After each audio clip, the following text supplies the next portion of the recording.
Getting a news from Madhya Pradesh, where the death toll has now, unfortunately, has increased to 7 and over 60 have suffered injuries following an explosion at an illegal firecracker factory.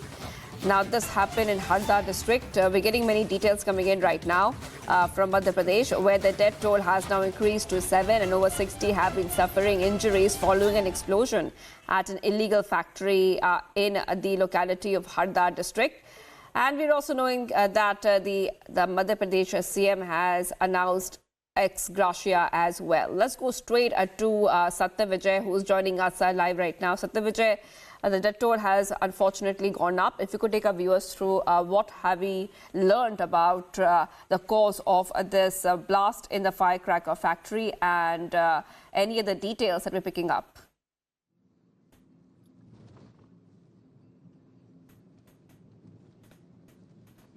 जी हाँ, बिल्कुल। देखिए, मध्य प्रदेश के हरदा में जो भीषण हादसा हुआ है, काफ़ी भयानक हादसा है और इसमें मौत का आंकड़ा बढ़ गया है। 6 किए गए, अब कह सकते हैं। बताया जा रहा है कि 7 ऐसे वर्कर जो इस फैक्ट्री में काम कर रहे थे, उनकी मौत हो चुकी है। वहीं गंभीर घायल, या कहना चाहिए ओवरऑल जो घायलों की संख्या है वो 60 से ज़्यादा है। 60 से ज़्यादा ऐसे घायल हैं जिनकी हालत गंभीर है और इन्हें न सिर्फ हरदा बल्कि आसपास के अस्पतालों में भी शिफ्ट किया जा रहा है। और इसीलिए मुख्यमंत्री के निर्देश पर ग्रीन कॉरिडोर भी बनाया गया, जिससे कि जो गंभीर घायल हैं उन्हें आसपास के जिला अस्पताल या फिर हरदा से जुड़े हुए भोपाल या इंदौर के अस्पतालों के वन वार्ड में पहुंचाने के लिए जल्द उन्हें पहुंचाया जाए, इसके लिए वन वार्ड बना दिए गए हैं। वहीं दूसरी तरफ मध्य प्रदेश सरकार के मंत्री उदय प्रताप सिंह घटनास्थल पर पहुंचे थे। अब वो घायलों से मिलने जिला अस्पताल पहुंचे हैं, जहां पर उनका हालचाल वो जान रहे हैं। इसके अलावा स्थानीय जो नेता है कमल पटेल, वो भी उनके साथ हैं। फिलहाल घटनास्थल पर रेस्क्यू ऑपरेशन भी जारी है। एसडीआरएफ की टीम हो, जिला प्रशासन की टीम हो, नगर निगम की टीम हो, फायर ब्रिगेड की टीम हो, ये सभी टीमें आग बुझाने में भी जुटी हैं। साथ ही साथ मलबे में दबे लोगों को निकालने के साथ साथ जो गंभीर घायल हैं उन्हें तुरंत प्राथमिक उपचार मिले, इन पहलुओं पर ज्यादा फोकस किया जा रहा है। तो फिलहाल देखिए, बड़ा गंभीर हादसा है, इसके लिए जांच टीम भी गठित कर दी गई है। सीएम के निर्देश पर यह जांच टीम गठित की है, क्योंकि एक सवाल यह भी खड़ा होता है कि हरदा के बैरागढ़ इलाके में ये पटाखा फैक्ट्री संचालित हो रही थी, तो ऐसा जो ये इलाका है, ये रिहायशी इलाका है, उसके आसपास रिहायशी कॉलोनी है, कॉलेज है, तो ऐसी जगह पर आखिर नगर पालिका ने पटाखा फैक्ट्री संचालित करने के लिए अनुमति क्यों दी, इन पहलुओं पर भी जांच की जानी है। लेकिन बड़ा सवाल है, कांग्रेस को एक मौका मिला है कि भाजपा सरकार में मध्य प्रदेश में बीजेपी की गवर्नमेंट है और ऐसे में इस तरह की प्रशासनिक और जिला स्तर पर लापरवाही कैसे हुई। And well, the Uttarakhand Assembly introduced legislation on the Uniform Civil Code in the State Assembly today. Chief Minister Pushkar Singh Dhami, at the forefront of this move, said that the proposed UCC will not only be for the good of all sections, but also align with Prime Minister Modi's vision of Sabka Saath, Sabka Vikas and Ek Bharat, Shresht Bharat. Republic has accessed a copy of the draft, which has been bifurcated in 4 parts, which is marriage, succession, live in miscellaneous.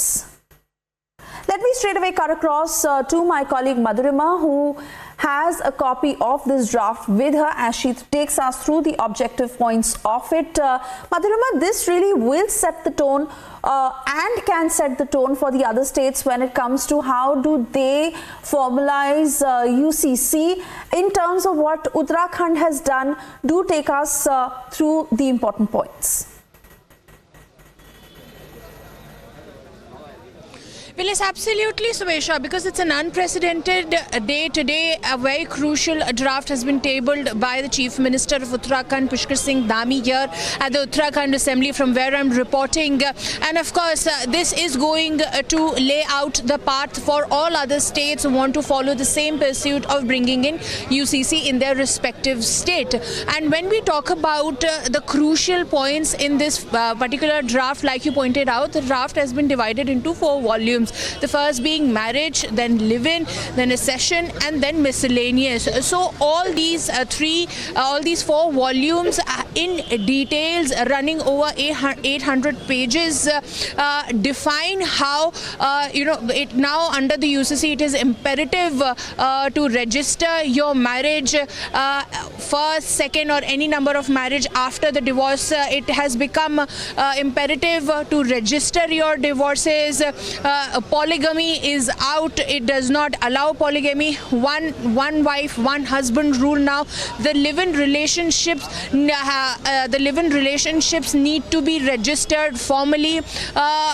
If there is an offspring out of that particular live-in relationship, that a person will also be given status that offspring, that child will also be recognized, and it will also have its fundamental rights. And of course, if there is a problem in the live-in relationship, then there is a detail of how that shall be taken up in the court as well. Rights for adoption for Muslim women, the way the triple talaq was cancelled out a couple of years back, but still there were a couple of nuances such as the khulla, and there are 3 to 4 more kinds of talaq that the Shariat law and the Muslim religion practices. All that has also been struck out by the Uniform Civil Code. So all these provisions have been brought in when we talk about accession, the property rights. The women have been given 50% property rights under the UCC. So if a couple has a daughter and a son, both are now eligible to 50% of the property right, irrespective of she's getting married or not. So all these rules under the UCC intend to strengthen the position of women in the country, and we'll have to wait and watch as to how many states will follow the same pursuit, such as Uttarakhand. Swesha. Yes, absolutely. And this indeed is the start to a very revolutionary future in that sense. We certainly wait and watch how this progresses. In the meanwhile, some reactions coming in. Let's listen in. Do stay with us. राज्य सरकार और मुख्यमंत्री इसको पारित करवाने के लिए बहुत ही उत्सुक हैं और नियम परंपराएं, संसदीय विधि विधान किसी का भी पालन नहीं किया जा रहा है, बल्कि कार्य मंत्रणा समिति से कांग्रेस के दोनों सदस्यों को त्यागपत्र देने के लिए बाध्य होना पड़ा है, क्योंकि आपने सत्र का एक्सटेंशन किया है। तो एक्सटेंशन का अर्थ है कि आप उसको उसी विधि विधान नियमावली से संचालित करेंगे जिससे सामान्य तौर पर विधानसभा का सत्र संचालित होता है। प्रश्नकाल होगा, लोक महत्व के प्रश्न उठेंगे और फिर विधेयक इत्यादि जो आने हैं वो आएंगे। मगर यहाँ कहा जा रहा नहीं, कुछ नहीं करना है, केवल ये ड्राफ्ट पेश होगा, इसका पालन करना है। और ड्राफ्ट किसी को उपलब्ध नहीं है, न मीडिया में है, और जो ड्राफ्ट उपलब्ध नहीं है आप तत्काल उस पर चर्चा करना चाहते हैं। 700-800-900 पृष्ठों का ड्राफ्ट बताया जा रहा है। तो इसलिए मैं अपनी स्टेट लीडरशिप को बहुत बधाई देना चाहता हूं कि उन्होंने बड़ा बोल्ड डिसीजन लिया। उन्होंने कहा ऐसी बात है तो तुमने कार्य मंत्रणा समिति को जो है बिल्कुल इरेलीवेंट कर दिया है नियमों। 44 में समायोजित किया गया तथा संविधान सभा में व्यापक बहस के उपरांत यह राष्ट्र हित में उचित पाया गया कि देश में एक समान नागरिक आचार संहिता उपयुक्त समय पर बनाई जानी चाहिए। संविधान प्रारूप समिति के अध्यक्ष, जिनको हम हमेशा श्रद्धांजलि देते हैं, उनके बारे में चर्चा करते हैं। आज भी सुबह बड़ी अच्छे भाव से, चाहे पक्ष के लोग हैं विपक्ष के लोग हों, सभी ने डॉक्टर भीमराव अंबेडकर का या उनके बारे में जिक्र किया और उन्होंने भी हमेशा वो पक्षधर रहे हैं समान नागरिक आचार संहिता लागू हो। संविधान सभा के कुछ सदस्य जो आज हम लोग चर्चा कर रहे हैं, उस समय जो मुस्लिम सदस्य थे इस्माइल खान, नजीरुद्दीन अहमद, पोकर शाहिद बहादुर आदि के द्वारा भी समान नागरिक संहिता का विरोध नहीं किया गया। ये बड़े जो लोग आज चर्चा करते हैं, जो जातीय आधार पर, तुष्टिकरण के आधार पर राजनीति करने का काम करते रहे, उनको आज समझना होगा कि ऐसे लोगों ने उस समय समान नागरिक आचार संहिता का विरोध नहीं किया, अपितु कहा कि देश के बंटवारे का यह समय समान नागरिक आचार संहिता लागू करने के लिए उचित नहीं है, लेकिन इसे उपयुक्त समय पर लागू किया जाना चाहिए। माननीय अध्यक्ष जी, सबसे पहले 1973 में केशवानंद भारती, केरल सरकार, 1985 में मोहम्मद अहमद खान, शाहबानो बेगम, 1995 सरला मुदगल, यूनियन ऑफ इंडिया, 2014 में सबनम हाशमी, यूनियन ऑफ इंडिया, 2017 का साहरवानो, यूनियन ऑफ इंडिया जैसे अनेकों याचिकाओं की सुनवाई के उपरांत माननीय उच्चतम न्यायालय द्वारा समय समय पर अपने निर्णयों में समान नागरिक आचार संहिता लागू करने के पक्ष में उचित टिप्पणियां की गई। मतलब उच्चतम न्यायालय तब भी इन्हें लगातार समय समय पर अपने उचित टिप्पणियां करता रहा है। माननीय अध्यक्ष जी, भारत देश में आपराधिक मामलों के लिए, दीवानी मामलों के लिए सभी वर्गों पर समान कानून लागू है।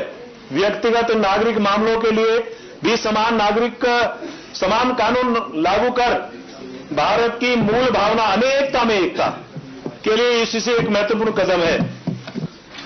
माननीय अध्यक्ष जी, मैं बड़े विनम्र भाव से मैं आपसे कहना चाह रहा हूं कि अक्सर हम लोग हिंदू मुस्लिम इस प्रकार की हम लोग बात करते हैं, लेकिन जहां हम विभिन्न संविधानों में, जैसे हिंदुओं में पुत्र पुत्रियों को पैतृक संपत्ति में समान अधिकार देने का 2005 का उच्चतम न्यायालय का निर्णय हो, 3 तलाक कानून बनाकर कुप्रथा को समाप्त करने का भारत सरकार का प्रयास हो, या रखरखाव तथा संरक्षिता आदि से संबंधित विषयों के लिए उच्चतम न्यायालय के निर्णय हो, समिति ने व्यापक विचार विमर्श के उपरांत यह पाया कि किसी भी समाज में व्याप्त कुरीतियों को दूर करने के लिए सामूहिक सोच एवं आपसी सहमति तथा डिमांड होनी चाहिए।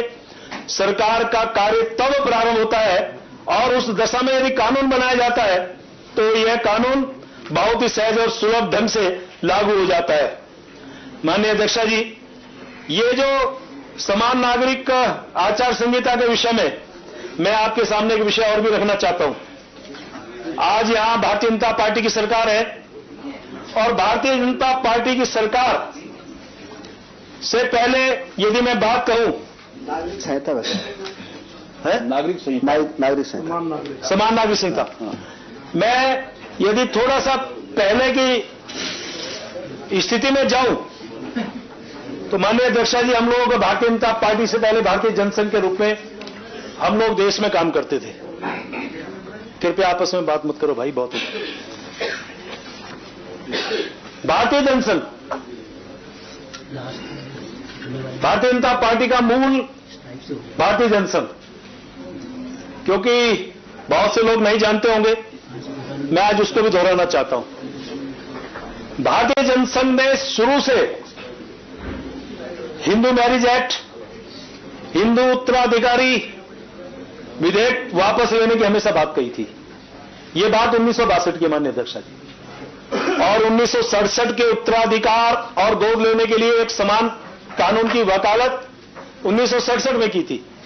1971 में भी अपना वादा दोहराया था। महोदया, तदुपरांत देश में एक ऐसा समय आया कि जब इमरजेंसी लागू की गई। हम सब जानते हैं किस प्रकार का उस समय तांडव, किस प्रकार का हालात देश के अंदर पैदा किए गए थे। इमरजेंसी लागू की गई, हमारे अनेकों नेता जेल में ठूस दिए गए, उनके साथ यातनाएं दी गई। चूंकि हमारा परिवार भी भुक्तभोगी उस समय का रहा है। मेरा भाई जो दिवंगत हुआ अभी 4 दिन पहले, उसने वो यातनाएं उस समय सही थी। और 75 के बाद 77 में हमारी भारतीय जनसंघ एक जनता पार्टी के रूप में विलीन हो गई और 1980 6 अप्रैल को भारतीय जनता पार्टी की स्थापना होती है। और माननीय अध्यक्ष जी, उसमें जो हमारे पहले अध्यक्ष थे भारतीय जनता पार्टी के, स्वर्गीय अटल बिहारी वाजपेयी,